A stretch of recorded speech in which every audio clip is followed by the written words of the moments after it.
Hey guys, good morning. It's 5:10 in the morning. Today's schedule is Pushkar, Ajmer, Chittorgarh. Total 430 kilometers ride. A few moments later. सो है guys, good morning. सुबह के 6:10 हो चुके हैं। आज का हमारा ट्रैवल टाइम जो है कुछ ज़्यादा है, इसलिए हम लोगों ने आज अपनी जर्नी जो है जल्दी स्टार्ट की है। स्वामिनी is ready with saddle bags.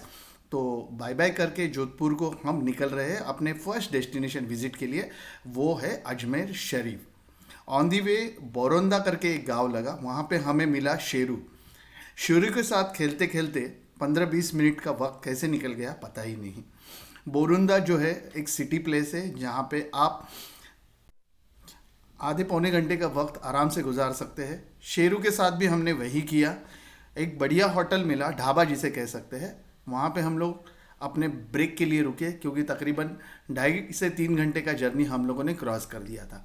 इस होटल पे एक नई चीज़ हमें खाने के लिए मिली, वो है बिना ऑयल का पराठा और उसके साथ तेज़ तरास मिर्ची, जो कि यहाँ पे आप देख रहे हो। देखने के बाद आपके मुंह में पानी ज़रूर आएगा। 2.5 घंटे का जर्नी कंप्लीट करके हम लोग पहुँच गए थे अजमेर शरीफ। राजस्थान के अजमेर शरीफ दरगाह में ख्वाजा मोइनुद्दीन चिश्ती का मकबरा है, जो ख्वाजा गरीब नवाज के नाम से भी जाने जाते हैं। अजमेर शरीफ दरगाह का भारत में बड़ा महत्व है। इस दरगाह के बारे में मान्यता है कि यहाँ जो भी मन्नतें मांगी जाती है वो पूरी हो जाती है। यहाँ की एक खास बात यह है कि ख्वाजा गरीब नवाज पर हर धर्मों के लोगों का विश्वास है। यहाँ आने वाले श्रद्धालु चाहे वो किसी भी धर्म के क्यों न हो, ख्वाजा के पास आकर सुकून प्राप्त करते हैं। आज भी यहाँ बड़े बड़े नेता और अभिनेता जैसी प्रसिद्ध हस्तियाँ माथा टेकने ज़रूर आते रहते हैं। ख्वाजा मोइनुद्दीन चिश्ती का जन्म ईरान में हुआ था। अजमेर शरीफ दरगाह का निर्माण और वास्तुकला एक अद्भुत नमूना है। इस दरगाह का निर्माण कई चरणों में तथा कई शासकों के द्वारा कराया गया था। दरगाह शरीफ में दाखिल होने के चारों तरफ दरवाजे हैं, जिसमें सबसे बड़ा आलीशान दरवाज़ा दरगाह बाजार की तरफ से है, जिसको निज़ाम गेट कहते हैं। यह दरवाज़ा 1912 ईसा में जनाब मीर उस्मान अली खां साबिक नवाब हैदराबाद का बनवाया हुआ है, इसीलिए इसको उस्मानी दरवाज़ा भी कहते हैं। निज़ाम गेट से दरगाह शरीफ में दाखिल होते ही कुछ ही दूरी पर पुरानी किस्म का दरवाज़ा है। उसके ऊपर शाही जमाने का नक्कार खाना है। इस दरवाजे को शाहजहाँ ने बनवाया था, इसी वजह से इस दरवाज़ा नक्कार खाना शाहजहाँ जी के नाम से मशहूर है। दरगाह का एक दरवाज़ा बुलंद दरवाजे के नाम से जाना जाता है। यह दरवाज़ा सुल्तान मोहम्मद खिलजी ने बनवाया था। इसकी ऊंचाई 85 फीट है तथा यह दरगाह शरीफ की कुल इमारतों में सबसे बड़ा और ऊंचा, इसीलिए इसे बुलंद दरवाज़ा भी कहते हैं। बुलंद दरवाजे की दाई तरफ बड़ी देग है, जिसे बादशाह अकबर ने चित्तौड़गढ़ की फतह के बाद अजमेर शरीफ दरगाह में बनवाई थी। इस देग में 125 मन चावल एक बार में पकाए जा सकते हैं। बुलंद दरवाजे के बाई तरफ छोटी देग है, जिसको सुल्तान जहांगीर ने भेंट किया था।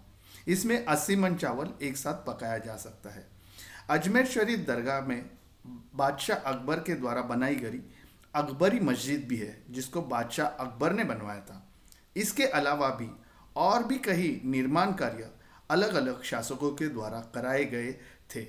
महफिल खाना, जिसको नवाब बशीरुद्दौला ने बनवाया था, यहाँ ख्वाजा की शान में कव्वाली की महफिल सजती रहती है।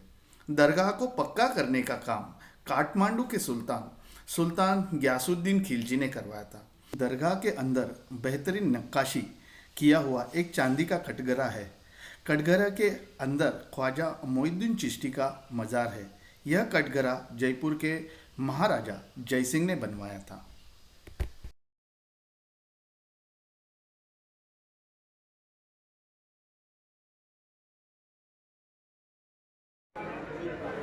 सुप्रभात मंडळी, या ठिकाणी आपण आलेलो आहोत पुष्कर, अतिप्राचीन ब्रह्मा मंदिर या ठिकाणी आहे।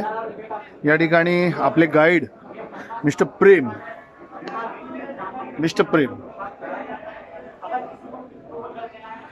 मिस्टर प्रेम आपल्याला या ठिकाणी आता गाईड करणार आहेत. ये जो सरोवर देख रहे हैं, इस सरोवर को भगवान ब्रह्मा ने बनाया, इसको ब्रह्म सरोवर बोलते हैं। दूसरा, इसको गजंद मोक्ष पुष्करणी, इसका मतलब होता है पितरों का मोक्ष धाम। यहाँ 3 काम के लिए यात्री आता है। एक कार्य, किसी का मृत्यु हो जाता है तो उसकी अस्थि प्रमाण करने के लिए प्राणी आता है। इसलिए आपके बॉम्बे से बाल ठाकरे का अस्थि यहाँ उदय ठाकरे लेके आए थे, ठीक है। दूसरा कार्य अपना पूर्वजों का होता है, जो ऊपर चले गया होता है उनका तर्पण वगैरह करा जाता है। तीसरा कार्य, भगवान ब्रह्मा का प्रसाद यही जल पर चढ़ता है, इसी जल से मनोकामना मांगी जाती है। हिंदू धर्म में 3 देवताओं को अपन मानते हैं, ब्रह्मा, विष्णु, महेश। भगवान विष्णु का जो तीर्थ स्थान बना है बिहार में गया के नाम से जाना जाता है। शिव का तीर्थ स्थान काशी बनारस के नाम से जाना गया। लेकिन प्राचीन काल में ब्रह्मा का मृत्युलोक में कोई स्थान नहीं था। एक बार भगवान ब्रह्मा ने विष्णु को कहा कि मैंने सृष्टि की रचना करी, लेकिन संसार में कोई तीर्थ मंदिर नहीं बना, एक स्थान मेरा भी बनना चाहिए। भगवान विष्णु ने कमल का पुष्प ब्रह्मा जी को दिया, बोले कमल मृत्युलोक में जहाँ भी गिरेगा वही तीर्थ स्थान आपका कहलाएगा। तो कमल का पुष्प ब्रह्मा जी ने ब्रह्मलोक से नीचे गिराया। कमल ब्रह्मांड की 7 परिक्रमा करता हुआ पुष्कर के बीच में आके गिरा। कमल गिरने से धरती फटी, 7 पाताल जमीन से जल निकला, तो भगवान ब्रह्मा का ये ब्रह्म सरोवर बना। पुष्प गिरने से तीर्थ का नाम पुष्प रखा। ब्रह्मा जी के हाथ से गिरा तो हाथ को संस्कृत में कर कहते हैं, दोनों का संधि करके इसका नाम रखा पुष्कर। जब ये सरोवर बना तो ब्रह्मा ने विचार करा कि जब तक इसको शुद्ध नहीं करूंगा इसका महत्व नहीं होगा, इसके लिए यहाँ बैठ के यज्ञ करूंगा। यज्ञ करने के लिए ब्रह्मा जी ने 5 दिन का मुहूर्त निकाला, कार्तिक मास की एकादशी से लेकर पूर्णमासी का। ये 5 दिन का मुहूर्त निकला, इसलिए 5 दिन का अंतर्राष्ट्रीय पुष्कर मेला हर साल यहाँ लगाया जाता है। मुहूर्त निकलने के बाद ब्रह्मा जी ने 33 कोटि देवी देवताओं को बुलाया। देवतागण आए तो उन्होंने कहा कि जब तक पत्नी नहीं आएगी आपका यज्ञ नहीं होगा। भगवान ब्रह्मा जी की पत्नी है सावित्री जी, तो पत्नी को बुलाने के लिए ब्रह्मा जी ने अपने बेटे नारद जी को बुला के आदेश दिया कि अपनी माँ को लेके आओ। नारद जी बुलाने गए तो नारद जी ने मन में विचार करा कि दुनिया में सब में झगड़ा करवाया, माता पिता में नहीं करवाया, आज मौका मिला है तो ये काम कर देता हूँ। तो अपनी माँ के पास जाके कहते हैं कि यज्ञ का समय तो लेट निकला है, आप 16 श्रृंगार करके गाजे बाजे से आना। अकेले नारद जी आके ब्रह्मा जी से बोले कि माँ को आने में समय लगेगा, क्योंकि अभी वो श्रृंगार कर रही है। यज्ञ का समय निकल रहा था। देवताओं के कहने पर भगवान ब्रह्मा जी ने दूसरी शादी करी वेद माता गायत्री से। तो ये पहली पत्नी नाराज होकर ब्रह्मा को श्राप दिया कि आपका पूरी दुनिया में एक ही मंदिर बनेगा, एक ही तीर्थ बनेगा, लेकिन जो चमत्कार शक्ति पावर रहेगी वो केवल जल के अंदर रहेगी। तो जो भी फैमिली प्रसंग आएगा पहले आपके जल पर आएगा, इसी जल को आपका रूप मान के फूल प्रसाद चढ़ा के आपका सम्मान करेगा, अपना पूर्वजों को जलदान देगा। जो दान पुण्य करेगा वही आपको लेके पितृलोक में मिलेगा, फिर मंदिर का दर्शन करेगा तब उसको यात्रा का फल मिलेगा। इनके श्राप के कारण भगवान ब्रह्मा का पूरे वर्ल्ड में जल का पूजन होता है, मनोकामना मांगी जाती है। 1000 मंदिर का चैरिटी है, जो भी दान पुण्य करते हैं चैरिटी में दिया जाता है। मिस्टर प्रेम यानी हमारे गाइड जिन्होंने हमें इन्फॉर्मेशन दी थी, वो इन्फॉर्मेशन सुनने के बाद हम ब्रह्म मंदिर देखने के लिए निकल पड़े। बहुत ही बढ़िया वास्तुकला का नमूना यह ब्रह्म मंदिर है। अति प्राचीन होने के साथ बहुत ही पवित्र तीर्थ माना जाता है। जैसे मिस्टर प्रेम ने कहा था, हमने यहाँ पे एक छोटी सी पूजा अपने पितरों के लिए की और यह पूजा होने के बाद हम अपने आगे की सफ़र के लिए निकल पड़े। हमारा अगला सफ़र था चित्तौड़गढ़। अब भी हमारा 220 किलोमीटर्स का जर्नी बाकी था, जो कि कंप्लीट करने के लिए हमें 4 से 5 घंटे का वक्त लगने वाला था। ढलती हुई शाम की तस्वीरें लेते लेते हम पहुंच गए अपने होटल चित्तौड़गढ़ में। आज का अपना स्टे था होटल प्रताप पैलेस, जो कि एक हेरिटेज होटल के नाम से भी चित्तौड़गढ़ में माना जाता है। उम्मीद करता हूँ आपको ये वीडियो अच्छा लगा होगा। अगर अच्छा लगा होगा तो लाइक ज़रूर कीजिए।